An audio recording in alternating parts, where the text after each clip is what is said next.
Now we are going to start second chapter of civics, that is understanding secularism. Secularism क्या होता है या secular word कैसे use होता है? तो इससे पहले वाले चैप्टर में आपने पढ़ा था कुछ की फीचर्स जो आपके कॉन्स्टिट्यूशन में थे, जिसमें से लास्ट की फीचर जो था आपके सेकुलरिज्म था। तो उसी को अब हम लोग इलैबोरेट फॉर्म में पढ़ने जा रहे हैं, समझने जा रहे हैं कि सेकुलरिज्म है क्या। तो सेकुलर जो है आपके हमने एक जो है वर्ड को डिफाइन किया था, और कोई भी कंट्री अगर सेकुलर होती है तो उसका मतलब क्या होता है ये हम लोग पहले समझ चुके हैं। तो सेकुलर होने का मतलब ये हुआ कि कोई भी कंट्री किसी भी रिलीजन को जो है आपके एक तरह से प्रेफरेंस नहीं देगी, और ना ही किसी रिलीजन के बेसिस पर कोई भी कंट्री में कोई काम होगा। इसके मतलब कि किसी भी एक जो है आपके पर्टिकुलर रिलीजन को वरीयता नहीं दी जाएगी, आपके एक तरह से प्रेफरेंस नहीं दिया जाएगा, बल्कि सभी रिलीजन एक बराबर होंगे। तो अगर सभी रिलीजन को एक बराबर का दर्जा मिल जाता है, इक्वालिटी मिल जाती है, और सरकार की कोई जो है आपके रिलीजन नहीं होता, अगर कोई गवर्नमेंट बन रही है या कॉन्स्टिट्यूशन हमें जो है आपके एक तरह से जो पावर दे रहा है, उस पावर में ये नहीं कह रहा है कि हाँ कॉन्स्टिट्यूशन इस धर्म का है, तो ऐसे कॉन्स्टिट्यूशन को हम सेकुलर कहेंगे या सेकुलरिज्म, जिसको हम जो है हिंदी में जो है पंथ निरपेक्ष या धर्म निरपेक्ष आप मान सकते हैं, वो कहा जाता है। तो सेकुलरिज्म जो होता है वो क्या है, एक ब्रॉड सेंस में कही हुई चीज है, जहां पर कंट्री ये कहती है या जो है कॉन्स्टिट्यूशन ये कहता है कि कंट्री जब गवर्न होगी तो वहां पर रिलीजन जैसी कोई चीज नहीं आएगी। रिलीजन अलग चीज है, जिसके लिए जो है आपके एक तरह से फंडामेंटल राइट सिटीजन्स को दे दिया गया है। वो सिटीजन्स अपने मर्जी से अपने जो है रिलीजन को चुने, लेकिन जो आपके एक तरह से सरकार होगी, गवर्नमेंट होगी, तो वो जो है आपके किसी भी रिलीजन को फेवर नहीं करेगी, और किसी भी कोई भी रिलीजन उसके लिए फेवरेबल नहीं होगा, या फिर पर्टिकुलरली प्रेफरेबल नहीं होगा, प्रेफरेंस दे मतलब किसी भी एक पर्टिकुलर रिलीजन को नहीं दिया जाएगा। तो जब हम किसी एक पर्टिकुलर रिलीजन को जो है आपके किसी जगह पर एक वरीयता दे देते हैं, तो ऐसी कंडीशन में जो है वो सेकुलर जो है कंट्री नहीं होती। जैसे फॉर एग्जाम्पल अगर हम लेंगे सेकुलरिज्म का, तो हमने जैसे इससे पहले भी आपको बताया था कुछ कंट्रीज ऐसी हैं, जैसे मान लीजिए कि जहां पर पूरी तरह से क्रिश्चियनिटी प्रिवेल करती है। अगर आप देखें यूरोपियन कंट्रीज हैं, तो यूरोपियन कंट्रीज में अगर आप देखेंगे तो वहां पर क्रिश्चियनिटी प्रिवेल करती है। क्रिश्चियनिटी है, इसलिए बहुत सारे ऐसे कंट्री हैं जो क्रिश्चियन रिलीजन बेस्ड रूल पर चलती हैं।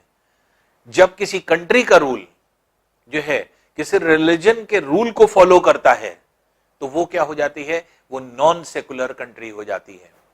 तो अगर मान लीजिए बहुत सारी ऐसी कंट्रियां हैं जो कि आपके एक तरह से जो क्रिश्चियनिटी कहती है उसके अकॉर्डिंग चल रही, तो वो क्या कहेंगे, क्रिश्चियन नेशन कहलाएगा। तो वो आपके एक ऐसा जो है नेशन नहीं कहलाएगा कि वो जो है डेमोक्रेटिक है, या फिर जो है आपके सभी रिलीजन को जो है एक बराबर का दर्जा देता है। जैसे फॉर एग्जाम्पल मान लीजिए, सपोज कर लीजिए कि सऊदी अरेबिया है, तो सऊदी अरेबिया में जो रूल्स एंड रेगुलेशंस हैं, वो rules and regulations on the basis of rules and regulation of Islam बने हैं, तो जिसकी वजह से वो इस्लामिक कंट्री कहलाएगी, तो उसको इस्लामिक कंट्री कहेंगे, तो वो सेकुलर नहीं है। जैसे आपके नेपाल है, नेपाल में बने हुए रूल्स और रेगुलेशंस अकॉर्डिंग टू हिंदुइज्म जो है आपके बनाया गया है, सनातन धर्म के हिसाब से बनाया गया है, इसलिए उसको फॉलो करते हुए क्योंकि कॉन्स्टिट्यूशन बनाया गया है, इसलिए वहां भी हम क्या कहेंगे कि वो जो है आपके सेकुलर कंट्री नहीं है, बल्कि जो है आपके एक धर्म की कंट्री है। तो हम जैसे कहते हैं कि जो है हिंदू कंट्री, तो उसमें जैसे आपके नेपाल का नाम आ जाएगा, मुस्लिम कंट्री या फिर इस्लामिक कंट्री तो सऊदी अरेबिया का नाम आ गया। तो इसी तरह से आपके क्रिश्चियन कंट्री तो आपके यूरोपियन कंट्रीज का नाम आ जाता है। तो कहने का मकसद ये कि अगर हम किसी एक रिलीजन, अब जैसे इंडिया है, इंडिया में किसी रिलीजन का नाम नहीं आता, यही खूबसूरती है हमारे कॉन्स्टिट्यूशन की, यही खूबसूरती है हमारे देश की। तो हमारे देश में ढेर सारे 8 मेजर, वर्ल्ड के 8 मेजर रिलीजन यहां पर रहते हैं और यहां पर लोग, हर रिलीजन के लोग रहते हैं, लेकिन फिर भी जो है हमारा कॉन्स्टिट्यूशन कभी भी भेदभाव नहीं करता, कोई भी डिस्क्रिमिनेशन नहीं करता among the people on the basis of religion. Religion के बेसिस पे कोई डिस्क्रिमिनेशन इंडिया में नहीं है। तो इसलिए इंडिया को क्या कहा जाएगा? India is a secular country. तो सेकुलरिज्म इसको जहां पर हम बेस किसी रिलीजन को नहीं बनाते हैं और जो हमारा देश होता है, जो हमारा कंट्री होता है, हमारा स्टेट होता है, वो अलग होता है और रिलीजन वहां पर अलग होता है। आइए समझते हैं कॉन्स्टिट्यूशन की हेल्प से ये कैसे जो है हम लोग सेकुलर हैं। What is secularism? सेकुलरिज्म है क्या? व्हाट इज सेकुलरिज्म अगर हम लोग समझें, पहली चीज, फर्स्ट पॉइंट क्या है?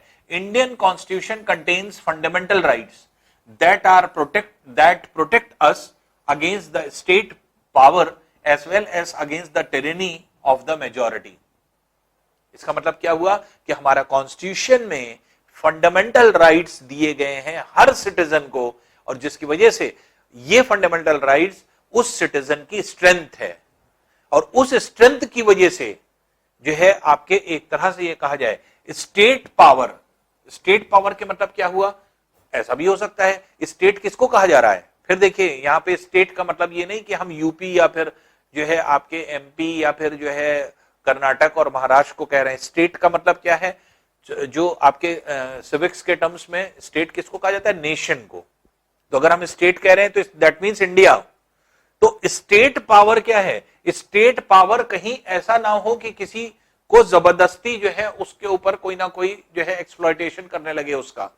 तो जो आपके स्टेट पावर है, स्टेट को पावर दी गई है, लेकिन उसको उसके पावर ऐसी नहीं दी गई है कि जो किसी जो है आपके सिटीजन के ऊपर जबरदस्ती लगाई जा सके, क्योंकि सिटीजन को ऑलरेडी फंडामेंटल राइट्स की पावर मिली हुई है, जहां पर उसको फ्रीडम ऑफ रिलीजन मिला हुआ है। तो फ्रीडम ऑफ रिलीजन जब उसको मिला हुआ है तो वहां पर क्या है कि स्टेट को पावर होने के बावजूद भी स्टेट उसके ऊपर रिलीजन जैसी कोई चीज इंप्लीमेंट जबरदस्ती नहीं कर सकता। इसका मतलब नेशन हावी ना हो जाए किसी सिटीजन पे। इसलिए हमारे कॉन्स्टिट्यूशन की खूबसूरती देखिए कि नेशन से ऊपर अपने सिटीजन को बना दिया उसने फंडामेंटल राइट दे करके। इसका मतलब कि हमारा नेशन भी जो है कुछ नहीं कर सकता, एक सिटीजन को सेफ कर दिया कि हम अगर मान लीजिए कि कोई सिटीजन कोई नेशन अगर जो है आपके किसी जो है अपने सिटीजन को ये कहे कि नहीं तुम्हें ये धर्म मानना है, इस धर्म की इस चीज को मानना है, नहीं तुम्हें ये जबान से ये कहना है, तो वो नेशन नहीं कहलवा सकता।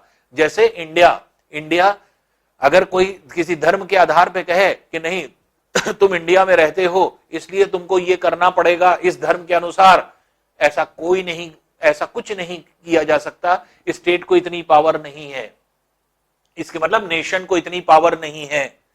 क्यों? क्योंकि फंडामेंटल राइट जो है ये सिटीजन को प्रोटेक्ट करता है इसी तरह से। और टिरनी ऑफ मेजॉरिटी, जो मेजॉरिटी में है वो तो फिर आपके एक तरह से टिरनी के मतलब क्या होता है? जो एक तरह से ये कहा जाए कि एक जो मेजॉरिटी में होते हैं वो माइनॉरिटीज को हमेशा परेशान करते हैं, तो सप्रेस करते हैं। तो ये जो सप्रेशन है, जो परेशानी है, इसी को टिरनी बोलते हैं। तो टिरनी जो है ये जो आपके मेजॉरिटी की है, तो जब मेजॉरिटी में लोग होंगे तो वो जबरदस्ती कहेंगे कि नहीं तुमको ये करना पड़ेगा। जो आपके छोटे रिलीजन वाले हैं या जो है माइनॉरिटीज में लोग हैं, तो नहीं तुमको ये करना पड़ेगा तभी इस देश में रहोगे, ऐसा कुछ नहीं कहा जा सकता।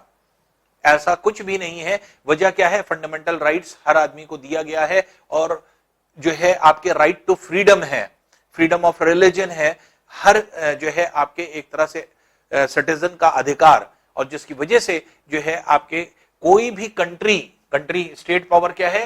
कंट्री का पावर। कोई भी कंट्री किसी सिटीजन को इंडिया में जो है आपके एक तरह से रेस्ट्रिक्ट ये नहीं कर सकता कि नहीं on the basis of any religion आपको ये करना पड़ेगा। तो ये चीज जो है आपके सेकुलरिज्म की एक बहुत ही खूबसूरत चीज है जो हमारे जो है आपके कॉन्स्टिट्यूशन में मौजूद है। दूसरी इंपॉर्टेंट चीज, India also adopted a strategy of separating the power of religion and the power of the state. Constitution में खूबसूरती किस बात की है कि खूबसूरती यह है कि जो पावर ऑफ स्टेट है, किसी कंट्री की जो पावर है उसको और किसी रिलीजन की जो पावर है, दोनों को सेपरेट कर दिया है। कभी भी रिलीजन को जो है आपके हावी नहीं होने दिया कंट्री पर, और कंट्री को हावी नहीं होने दिया रिलीजन पर। दोनों चीजें बिल्कुल डिफरेंट है। तो जब किसी सिटीजन को ये आपके फंडामेंटल राइट मिल जाता है कि आप फ्री हैं to follow any religion, to practice any religion, या किसी भी रिलीजन को हम फॉलो कर सकते हैं या उसको प्रीचिंग कर सकते हैं या उसको मान सकते हैं, तो स्टेट भी हमें कोई कंपेल नहीं कर सकता। स्टेट की पावर्स अलग हैं जो कि आपके एक तरह से किसी भी तरह से किसी सिटीजन पर जो है आपके जबरदस्ती लागू नहीं की जा सकती। तो इसलिए दोनों को कॉन्स्टिट्यूशन ने की खूबसूरती यह है कि स्टेट पावर और रिलीजन पावर को दोनों को सेपरेट कर दिया है। और इसकी वजह से क्या है, इसकी वजह से जो हमारी कंट्री है, कंट्री की पावर अपनी जगह है, जो हमारी स्टेट पावर है वो अपनी जगह है, और जो आपके रिलीजन की पावर है वो अपनी जो है अपनी जगह है, और दोनों सेपरेटेड हैं। Secularism refers to the separation of religion from the state. Secularism यही है। जब सेकुलरिज्म के मतलब क्या हुआ, जब हम किसी स्टेट को रिलीजन फ्री कर दें तो वही तो सेकुलरिज्म है। सेकुलरिज्म किसको हम कहेंगे कि हमने कंट्री को रिलीजन फ्री कर दिया, इसके मतलब कि कंट्री चलेगा लेकिन without any the base of any religion. तो अगर किसी रिलीजन के बेस पर अगर हम किसी कंट्री को नहीं चला रहे हैं और हमने दोनों के पावर्स को सेपरेट कर दिया, यही तो सेकुलरिज्म है। तो सेकुलरिज्म क्या है? Secularism refers to this separation of religion from the state. इसके मतलब कि स्टेट से रिलीजन को सेपरेट कर दिया। इसका मतलब कि इन दोनों का आपस में मेल नहीं हो सकता, या आप ये कह सकते हैं कि कोई भी कंट्री या कोई भी जो स्टेट है, जैसे इंडिया हमारी कंट्री है, इंडिया किसी धर्म को फॉलो नहीं करेगी और इंडिया का कोई धर्म नहीं है। अब देखिए बहुत इंपॉर्टेंट चीज आती है, why is it important to separate religion from the state. तो पहली चीज अभी हम लोग ने जस्ट इससे पहले देखी कि रिलीजन को क्यों अलग कर दिया गया जो है आपके स्टेट से। स्टेट मींस कंट्री, तो रिलीजन को अलग कर दिया गया, यही तो सेकुलरिज्म है पहली चीज। तो अगर रिलीजन अलग नहीं होता तो इंडिया सेकुलर कंट्री होता ही नहीं। India is a secular country means क्या हुआ, इसके मतलब कि यहां पर किसी भी जो कंट्री है हमारी, जो हमारा स्टेट है, वो किसी भी रिलीजन की प्रैक्टिस नहीं करता, ना उसको फॉलो करता है। तो इसके मतलब कि इंडिया का कॉन्स्टिट्यूशन ये कहता है कि इंडिया का कोई धर्म नहीं है, इंडिया में रहने वाले लोग कोई भी धर्म अपना सकते हैं, वो फंडामेंटल राइट है। तो इंडिया का कोई धर्म नहीं है, ये कॉन्स्टिट्यूशन कहता है, और इंडिया में रहने वाले लोग जो सिटीजन है वो किसी भी जो है आपके रूल्स को फॉलो कर सकते हैं, या फंडामेंटल राइट उनका पास है कि कोई भी जो है आपके रिलीजन को फॉलो कर सकते हैं। तो सेपरेशन जरूरी था। अब क्यों जरूरी था? The most important aspect of secularism is its separation of religion from the state power. This is important for a country to function democratically. Democratic country में जहां डेमोक्रेसी चाहिए, तो वहां पे सबसे पहली चीज क्या है, ना तो धर्म हावी हो किसी जो है आपके स्टेट पर, और ना ही स्टेट हावी हो धर्म पर। धर्म की जो चीजें होती हैं वो किसी जो है कंट्री से बंध के नहीं होती, और कोई कंट्री चलती नहीं है किसी धर्म को लेकर के। तो इसलिए कंट्री में डेमोक्रेसी तभी रहेगी, डेमोक्रेटिक पावर्स तभी रहेंगे। डेमोक्रेसी कब रहेगी? जब इक्वालिटी रहेगी। इक्वालिटी कब रहेगी? जब जो है आपके एक तरह से ये जो रिलीजन के पावर है वो सेपरेटेड रहेंगे। जब सभी धर्म को एक समान जो है आपके माना जाएगा, तभी तो इक्वालिटी जब रहेगी, तभी तो ऐसा होगा। और इक्वालिटी कब होगी? जब हम किसी एक धर्म को कभी प्रेफरेंस नहीं देंगे, हम सबको बराबर मानेंगे। तो यही क्या है? आपके सेकुलरिज्म है। If majority religious group has access to state power, then it could quite easily use this power and financial resources to discriminate against and persecute persons of other religions. देखिए कितनी इंपॉर्टेंट चीज बोली गई है. Important चीज ये बोली गई है, अगर मान लीजिए स्टेट पावर किसके पास आ जाए, मेजॉरिटी के पास आ जाए, उस देश की मेजॉरिटी. जैसे फॉर एग्जांपल इंडिया है, इंडिया की मेजॉरिटी में कौन है, हिंदू धर्म है. हिंदू धर्म के पास अगर स्टेट पावर आ जाए तो इसके मतलब कि वो क्या है, वो अपने पावर से फाइनेंशियल पावर अपने पास ले लेगी, दूसरे रिलीजन या दूसरे धर्म को क्या करने लगेगी, जो दूसरे धर्म के लोग हैं उनको मारने पीटने लगेगी या निकालने लगेगी या फिर उनके बीच में डिस्क्रिमिनेशन पैदा करने लगेगी. तो क्या हमारी कंट्री अच्छी रह जाएगी? तब नहीं रह पाएगी. तो हमारी कंट्री की अच्छाई क्या है कि हमने कभी अपने मेजॉरिटी, जो आपके रिलीजन की मेजॉरिटी है, जो मेजॉरिटी में है, उनके रिलीजन को हम स्टेट पावर नहीं बना रहे हैं. तो यही चीज बोली गई है, if majority religious group has access to state power, अगर स्टेट पावर में मेजॉरिटी वाले पर्सन आ जाएंगे, then it could quite easily use this power. वो जबरदस्ती कुछ ना कुछ ऐसा कर, मान लीजिए कि हिंदुइज्म के लोग सपोज कर लीजिए रूल कर रहे हैं इंडिया को. अब हिंदुइज्म के जो है आपके रूल अगर फॉलो कर रहे हैं तो अब वहां पे ऐसा हो सकता है कि फॉलो करने वाली जो गवर्नमेंट है, गवर्नमेंट कल से जो है आपके ये रूल लगा दे कि तुम सुबह उठोगे तो सबसे पहले मंदिर जाओगे, मंदिर का घंटा बजाने के बाद तब आप अपना पूरा कोई काम शुरू करोगे. कोई भी रूल बन सकता है किसी भी तरह का.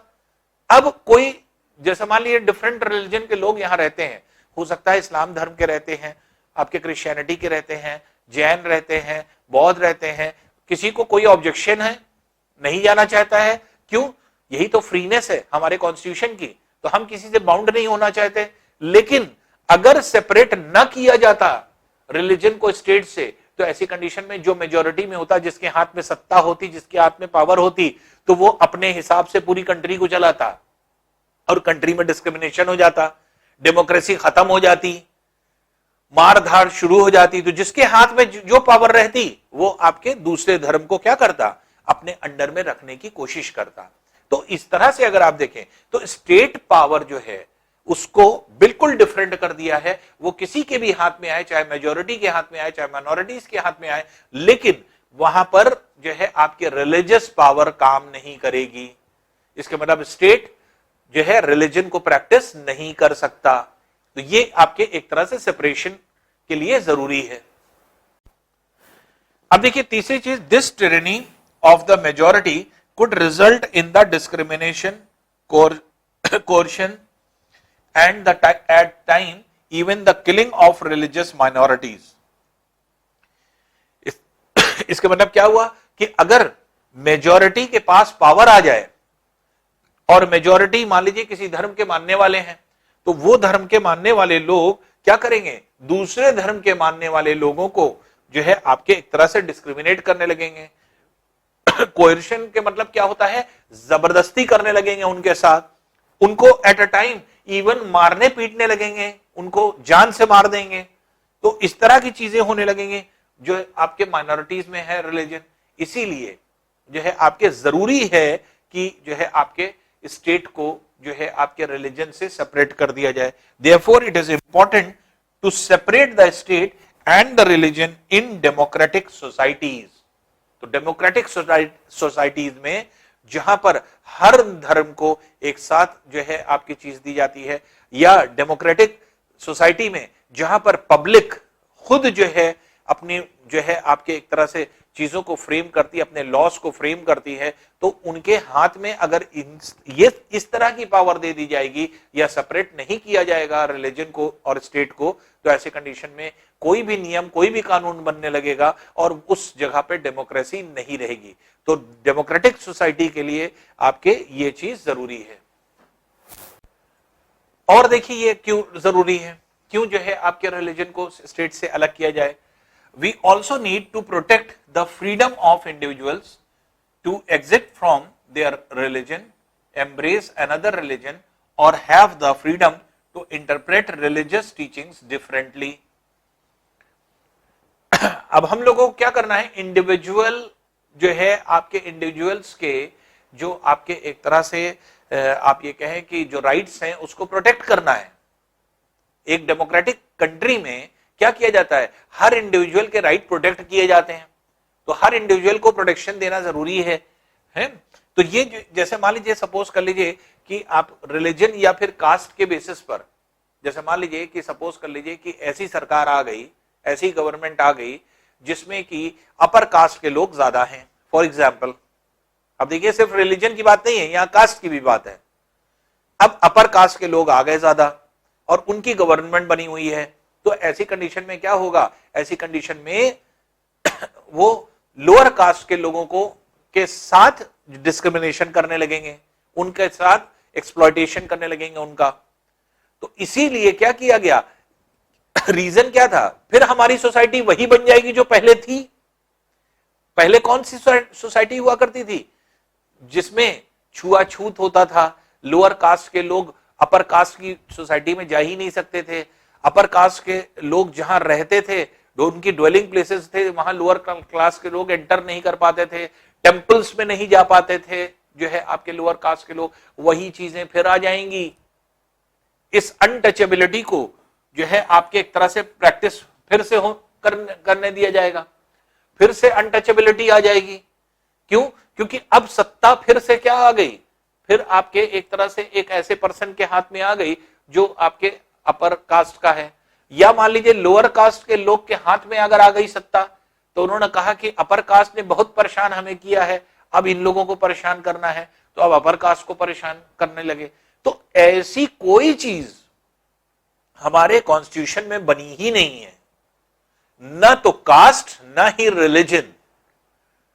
ये दोनों चीज को अगर ये कहा जाए कि रिलीजन और कास्ट को बिल्कुल अलग कर दिया गया है नेशन से, स्टेट से, तो स्टेट की पावर जो होती है वहां पर आपके रिलीजन या कास्ट बेस जो है आपके एक तरह से जो है पावर नहीं ली जा सकती, या किसी एक पर्टिकुलर रिलीजन या किसी कास्ट को जो है आपके प्रेफरेंस नहीं दिया जा सकता, और दूसरी कास्ट या दूसरे रिलीजन को जो है आपके एक तरह से नीची नजर से नहीं देखा जा सकता। इसीलिए जरूरी था कि हम लोग कास्ट या फिर रिलीजन को स्टेट से अलग करें।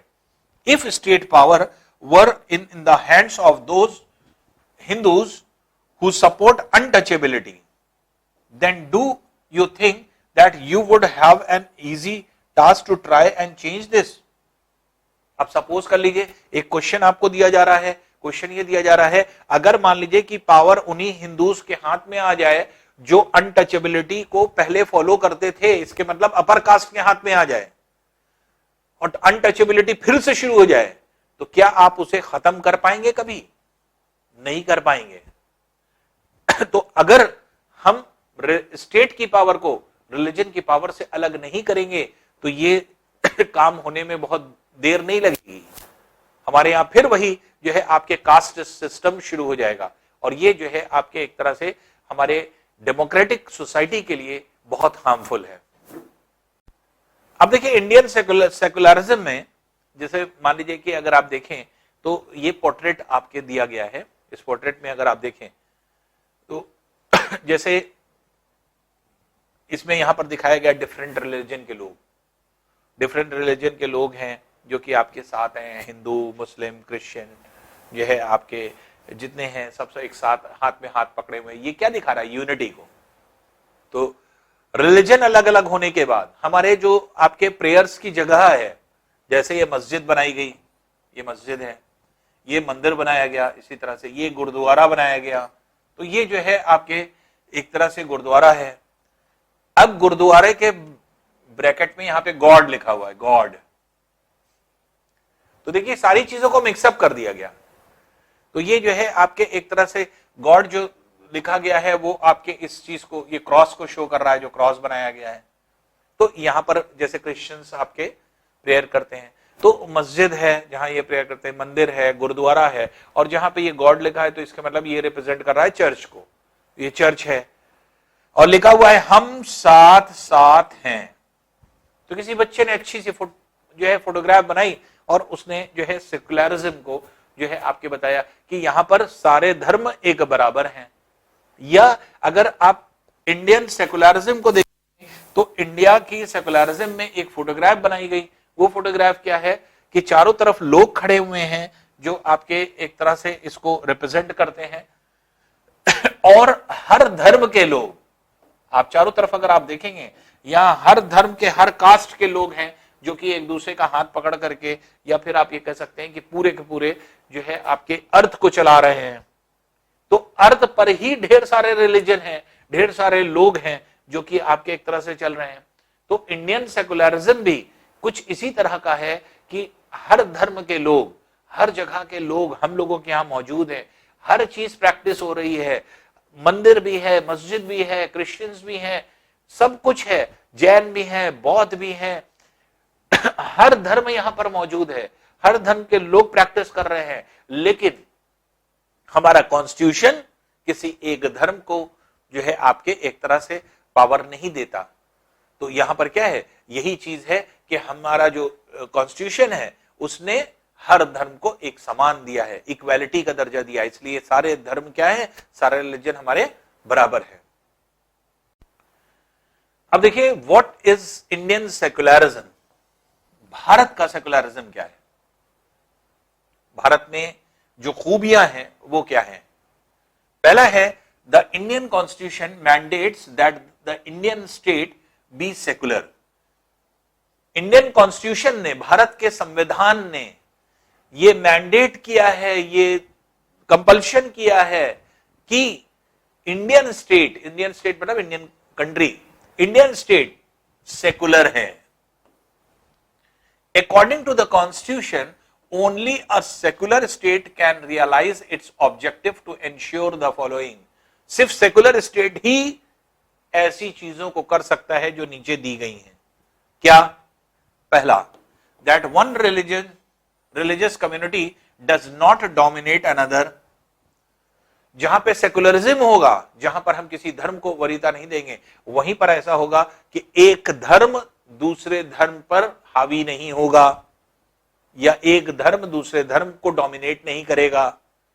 ठीक है ना?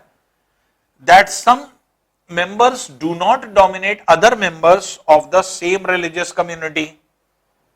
जब सेकुलरिज्म की बात होगी तो कोई ऐसी पावर ही नहीं है, कॉन्स्टिट्यूशन में ऐसा कोई लॉ ही नहीं बना है कि किसी भी एक कम्युनिटी के लोग जो है आपके उसी कम्युनिटी के दूसरे लोग पर हावी हो जाएं। ये किसको कहा जा रहा है? कास्ट को कहा जा रहा है। जैसे फॉर एग्जाम्पल हिंदुइज्म में अगर आप देखेंगे तो अपर कास्ट भी है, लोअर कास्ट भी है। तो अपर कास्ट लोअर कास्ट की यहां पर बात हो रही है कि उसी कम्युनिटी के जो मेंबर हैं वो दूसरे मेंबर्स को डोमिनेट ना करें। जैसे अभी एग्जांपल हमने लिया था कि अगर मान लीजिए कि सत्ता ऐसे लोगों के हाथ में आ जाए जहां पर अपर कास्ट के लोग ज्यादा हैं, तो वो ऐसा ना हो कि डोमिनेट करने लगे लोअर कास्ट के लोगों पर, या सत्ता ऐसे लोगों के हाथ में ना आ जाए कि लोअर जो है आपके एक तरह से आपके कास्ट के लोगों के हाथ में सत्ता आ गई तो वो आपके डोमिनेट करने लगे किस पर? अपर कास्ट पर। तो एक कम्युनिटी के एक लोग भी दूसरे लोग को डोमिनेट ना करने पाए। ये तभी होगा जब हमारा कॉन्स्टिट्यूशन सेकुलरिज्म को जो है आपके करेगा। That the state does not enforce any particular religion not take away religious freedom of individuals. Secularism अगर होगा किसी कंट्री में तो ऐसी कंडीशन में स्टेट फोर्स नहीं करेगा किसी पर्टिकुलर रिलीजन को, आपके एक तरह से लागू नहीं करवाएगा, ना ही आपको फोर्स करेगा किसी इंडिविजुअल को कि आपका धर्म ये है आप इसको मानिए, और ना ही जो है किसी भी रिलीजियस फ्रीडम को जो है किसी इंडिविजुअल से लेगा कि नहीं अब तुम जो है आपके, जैसे हम चाहे कि सपोज कर लीजिए कि हमें क्रिश्चियन धर्म अच्छा लग रहा है, हमने क्रिश्चियन को अपना लिया, क्रिश्चियनिटी को, हमें जो है ज्यूस का धर्म अच्छा लग रहा है, ज्यूडाइज्म हमने अपना लिया। तो इस फ्रीडम को, जो फ्रीडम ऑफ चॉइस है, ये खत्म जो है आपके एक तरह से हो जाएगी अगर सेकुलरिज्म नहीं होगा। तो सेकुलरिज्म नहीं होगा तो ऐसी कंडीशन में आपके ऊपर कंपल्शन भी लग सकता है कि नहीं आप इस धर्म को ही अपनाइए, ये आपके चॉइस खत्म हो जाएगी। The Indian state works in various ways to prevent the above domination. तो इन चीजों को जो है प्रिवेंट करने के लिए कि सेकुलरिज्म बना रहे और जो है आपके एक रिलीजन दूसरे रिलीजन को डोमिनेट ना करे, एक कम्युनिटी के लोग दूसरे जो है उसी कम्युनिटी के दूसरे लोगों पर को डोमिनेट ना करें, और या फिर कोई जो है आपके स्टेट किसी पर्टिकुलर इंडिविजुअल को एनफोर्स ना करे किसी रिलीजन के लिए या आपके फ्रीडम को छीने। तो इसके लिए क्या किया गया है, पहली चीज strategy of distancing itself from religion. तो स्ट्रेटेजी ऑफ डिस्टेंसिंग के मतलब क्या हुआ कि दूरी बनाई है, जो कॉन्स्टिट्यूशन है उसने खुद दूरी बनाई है रिलीजन से, इसीलिए तो रिलीजन को अलग कर दिया है। तो रिलीजन को अलग नहीं करता तो रिलीजन से दूरी कैसे बनती? तो जब कॉन्स्टिट्यूशन की खुद दूरी बनी हुई है सारे रिलीजन से कि हम किसी धर्म को नहीं मानते, इसके मतलब इंडिया का कॉन्स्टिट्यूशन क्या है किसी भी धर्म को फॉलो नहीं करता, इंडिया कॉन्स्टिट्यूशन का कोई धर्म नहीं है। तो इसलिए ऐसे कंडीशन में वो डिस्टेंस बनाता है। Strategy of non interference, strategy of non interference interfere करने की जो है आपके एक तरह से स्ट्रेटेजी जो है आपके नहीं बनाई गई है। तो इसके मतलब कि स्टेट जो है वो इंटरफेयर नहीं करेगा आपके जो है रिलीजियस अफेयर्स में। तो इसलिए क्योंकि सेक्युलरिज्म है, सेक्युलरिज्म नहीं होती तो इंटरफेयर करता कि नहीं तुम ये नहीं करो ये करो धर्म के हिसाब से, तो स्टेट जो है इंटरफेयर नहीं करता, नॉन इंटरफेरेंस। और स्ट्रेटेजी ऑफ इंटरवेंशन, अब देखिए स्ट्रेटेजी ऑफ इंटरवेंशन मतलब कि आपके एक तरह से इंटरफेयर करना। अब पढ़ने से ये दोनों टर्म एक दूसरे को कंट्राडिक्ट कर रहे हैं। एक बार ये कह रहा है स्ट्रेटेजी ऐसी बनाएंगे कि हम धर्म में प्रवेश नहीं करेंगे, और एक बार कह रहा है धर्म में प्रवेश करेंगे या इंटरवेंशन करेंगे। तो देखिए दोनों कितनी उल्टी चीज हो गई। एक कह रहा है कि हम नॉन इंटरफेरेंस करेंगे और एक कह रहा है नहीं नहीं जो है हमें इंटरवेंशन करना है। तो दोनों अपनी जगह ठीक है। ये कैसे समझ में आएगा आपको? जब हम एग्जाम्पल लेंगे, अभी नहीं समझ में आएगा। अब हम लोग क्या करने जा रहे हैं, ये तो हमने 3 प्रैक्टिसेस पढ़ी हैं कि स्टेट जो है प्रिवेंट करता है जो है आपके ऊपर की चीजें होने में, ये इन 3 स्ट्रेटेजीज के द्वारा, ये 3 स्ट्रेटेजी होती है आपके स्टेट की। लेकिन ये स्ट्रेटेजी क्या होती है अब एक एक करके अलग अलग डिटेल वे में समझते हैं। पहली स्ट्रेटेजी देखिए क्या है, strategy of distancing itself from religion.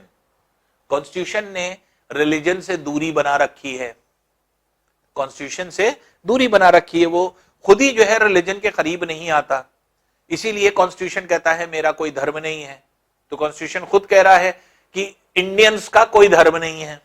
बाकी आप प्रैक्टिस कुछ भी करिए, बाकी आप किसी भी धर्म को मानिए, उससे मतलब नहीं है, लेकिन बीइंग इंडियन आपका कोई धर्म नहीं है। तो इसलिए ऐसी कंडीशन में जो है आपके एक तरह से एक इंडियन कॉन्स्टिट्यूशन किसी धर्म को वेटेज नहीं देगा।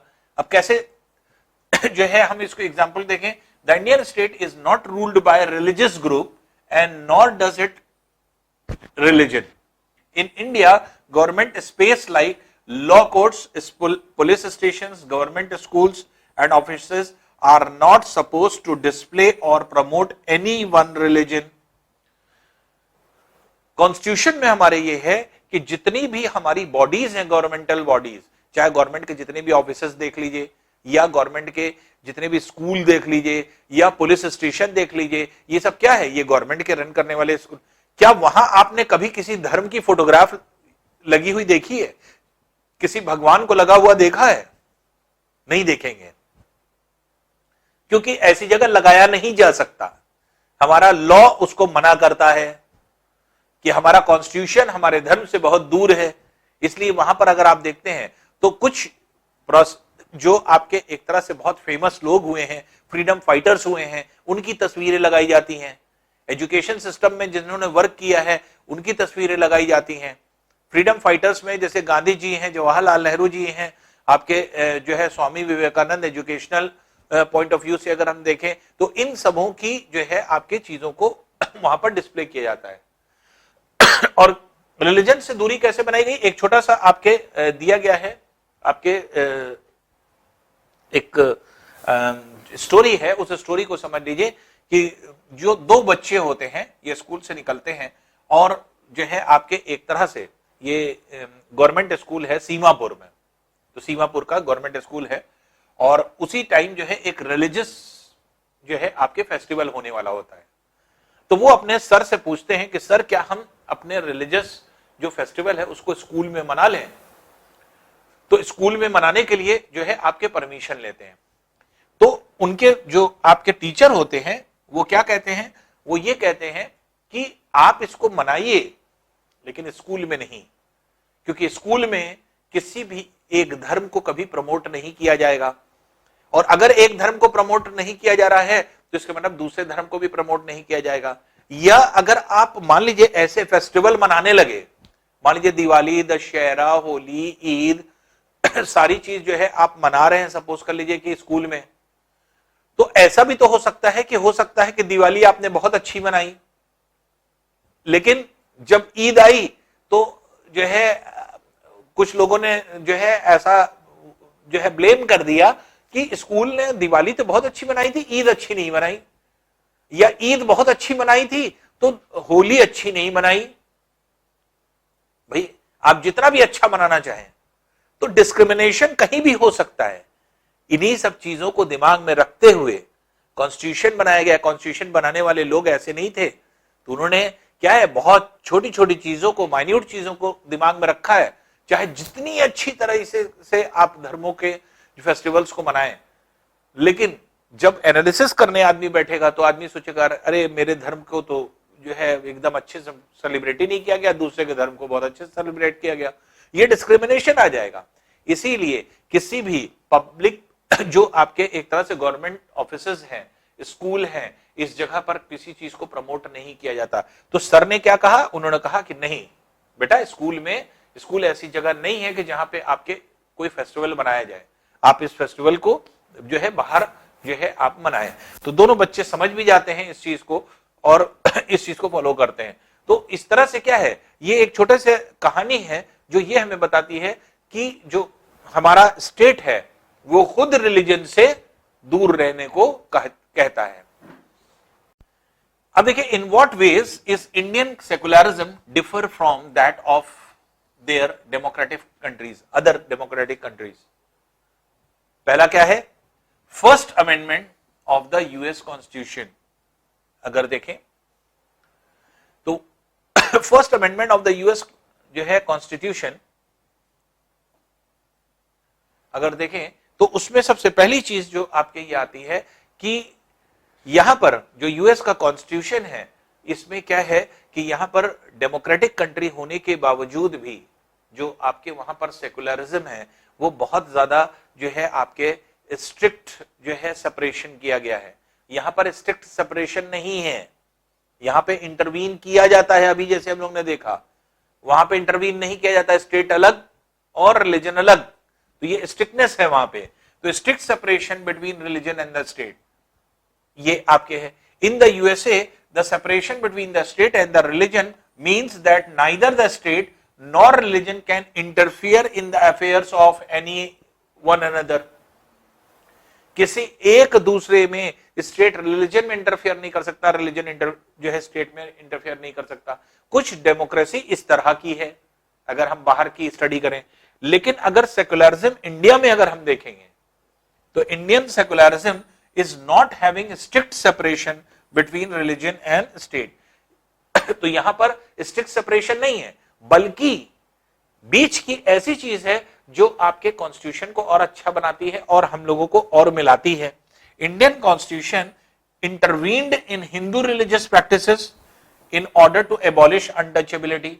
अनटचेबिलिटी को जो है इंटरवीन करके ही दूर किया गया ना, जिसकी वजह से क्या हुआ, अच्छाई हुई कि बुराई हुई, तो हमारे सोसाइटी में अच्छाई हुई। लेकिन अगर यही चीज यूएसए में होती तो कभी सरकार इंटरवीन नहीं करती। वहां पर जो है आपके एक तरह से दोनों जो आपके अनटचेबिलिटी को यहां पर दूर किया गया है, वहां पर दूर नहीं किया जाता। क्यों? क्योंकि दोनों एक दूसरे से स्ट्रिक्टली सेपरेटेड है, जबकि इंडियन जो है आपके एक तरह से फ्लेक्सिबल है।